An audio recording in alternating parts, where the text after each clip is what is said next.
Good morning, students. So we shall start with tier 3, and that is the first unit, unit A, cell division.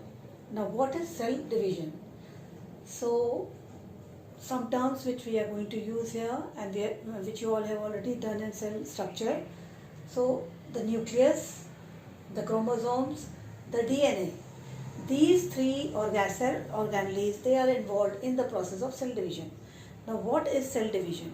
Cell division means to divide one into two daughter cells. Okay, so the nucleus is the most important organelle which is responsible for the process of cell division, and the cell division takes place in the nucleus only.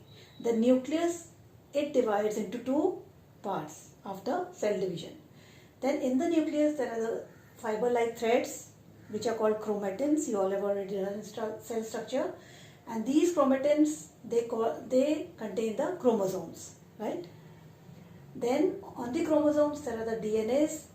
The DNA is called the deoxyribose nucleic acid, right? Then there are the genes which carry the hereditary characters. So these are the terms which we are going to be using in cell division process. Now cell division, there are two types of processes, sexual and asexual division processes.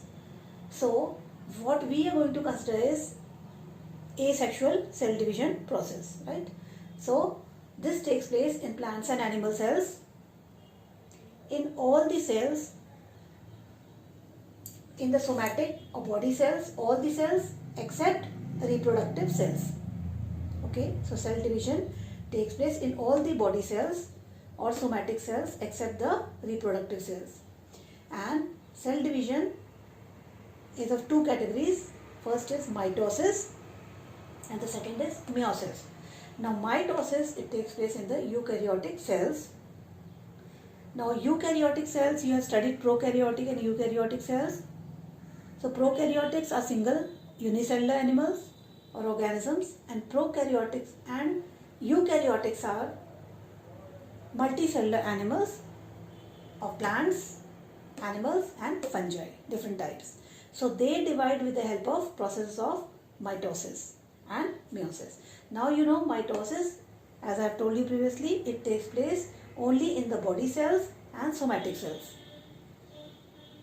and not in the reproductive cells.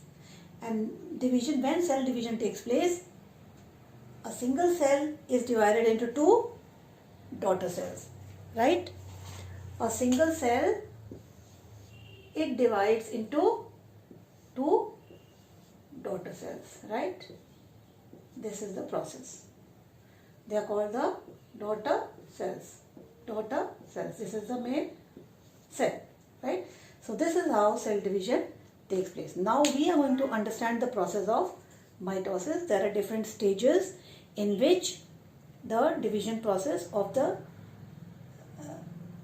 nucleus, it takes place, and basically in the nucleus only this division, this mitosis process, it goes on. Now we shall understand the different stages of cell division of mitosis.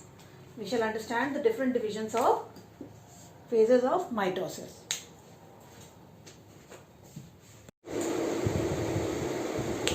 Now students, we had talked about mitosis. So we shall understand the different phases of mitosis. And I told you that by mitosis, the cells divide into two daughter cells. And this cell division takes place in plants and animal somatic cells and in body cells, right? Leaving behind the reproductive cells. So division takes place in all the other cells of the body, right? Now, the first, we will understand that mitosis takes place in two phases. First is karyokinesis. Karyokinesis.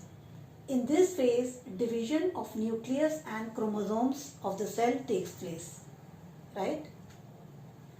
Now it is divided, this karyokinesis is divided into four phases. First one is prophase, second is metaphase, third is anaphase, fourth is telophase. Now in these 4 phases, the division of nucleus and chromosome of the cell takes place. Now in the B part of this division, it is called the cytokinesis. Now in cytokinesis, it marks the division of cytoplasm of the cell. Now in this first phase, what happens? The nucleus and chromosomes, they divide. Of the cell, they divide. They are the 4 phases: prophase, metaphase, anaphase, telophase. Now we shall understand each phase individually. Okay. Now first you understand that in mitosis 2 parts are there. First, karyokinesis, which is division of nucleus and chromosomes. Now it's again divided into 4 parts: prophase, metaphase, anaphase and telophase. Now in the B part, it is called cytokinesis, which marks the division of the cytoplasm of the cell. And in this phase, cytokinesis, the cell is divided into 2 daughter cells. Now we shall understand the karyokinesis and its different phases. What happens to the nucleus and chromosomes in these 4 phases? So we shall understand this.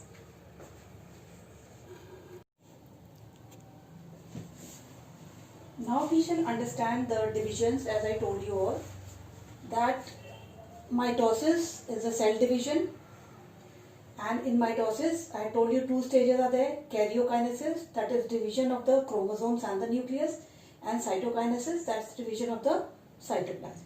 Now phases I told you in karyokinesis, first phase is the prophase. Now in prophase we will see this as the structure. This is the structure of the cell, right? And in prophase it marks the beginning of the cell division, and it is the longest of the phases. It is the longest of the phases, and here thread-like chromatin material, it condenses into distinct chromosomes.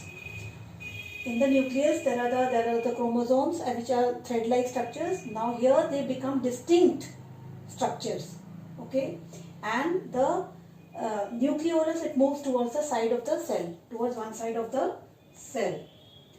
Now each chromosome has identical chromatids attached to the centrosomes, right? And spindle fibers are formed by microtubules. Here you can see these spindle fibers, they are called, and these are the astral rays. Okay, spindle fibers are formed in this phase, and the nucleolus moves towards the side of the cell.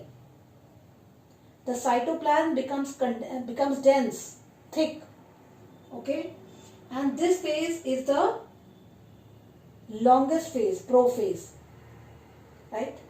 Then we have got the second phase, that is called the metaphase. The second phase is called the metaphase, okay. Now in this you can see that here in the middle, these chromosomes, they are arranged at the equatorial area, that is equal half of the structure of the cell, right? They are in the middle there, and here you can see the centrosomes are here, and these spindle fibers are attached to it, okay. So this is the metaphase, and the chromosomes, they migrate from the periphery of the nucleus to the metaplate or equator. You can see here the chromosomes, and they are migrating to the center of the cell, right? Now the third phase is the anaphase stage. Now in the anaphase stage you can see the chromosomes, they are slowly breaking into 2 parts. The first half is towards upwards, and the second half is toward downwards, right? And in this phase they arrange, and these spindle fibers, they contract in this stage, anaphase. They become smaller, and these chromosomes, they start moving towards the poles. They are the poles or the end points, right? Now at the end of anaphase, you can see each pole of the cell has a complete set of chromosomes. Now when this anaphase ends, the set of chromosomes are equal here and equal here, right? Then we come to the telophase, that's the 4th phase. Now in telophase, the nucleus and the chromosomes, they have already divided into two parts, but they are still attached. They are attached here. The chromosomes, they begin to uncoil and form chromatins. Now chromosomes over here, they begin to form chromatins, right? Here they are folded. Now here they resume their own shapes, right? Now the daughter chromosomes reach the poles of the spindle to form close groups. Now they are here at one end and it is one end. Now chromosome and the nucleus both are divided into two, but still division is left. So that takes place in the cytokinesis phase, where this cell, single cell, has broken into two, and here in cytokinesis phase actual division takes place. That is, the two daughter cells are formed, 1 and 2. Okay, two daughter cells are formed in this way. So this is the process of mitosis. I am summarizing. It has got two phases, karyokinesis and cytokinesis. Karyokinesis is division of the nucleus and the chromosomes. It has got four phases. First phase is prophase. In the prophase, the cytoplasm gets dense, thick, okay, मोटा हो जाता है, and this is in the nucleolus. The nucleolus almost disappears, and the chromosomes over here, they arrange themselves. They become thicker and more defined. Spindle fibers appear, and astral rays come out of the chromatins, right? In the metaphase, they arrange at the equator, middle points, the chromosomes. And spindle fibers are more defined over here. In the anaphase and prophase, I told you it's the longest phase. It's the longest phase, right? In the third phase, anaphase, these chromosomes, they break down into two equal parts. And they start moving towards the poles in the end phase. In the anaphase, by the end of anaphase, these chromosomes, half chromosomes, will move towards the poles. They separate and move. In the telophase, they are divided into two parts, right? But still the cells are attached. The chromosomes become defined and they open up. And this ends the karyokinesis phase. Then the second phase starts cytokinesis. These cells, they divide into two halves from here, into two parts, into two daughter cells, 1 and 2 of the same kind. Okay, so this, I hope you understand the process of mitosis and it's clear to you. It's one of the process of cell divisions. It takes place in the somatic and body cells. All the cells, in all of the other cells, this type of cell division will take place, excluding the reproductive cells. So I hope this process of cell division is clear to you. Thank you.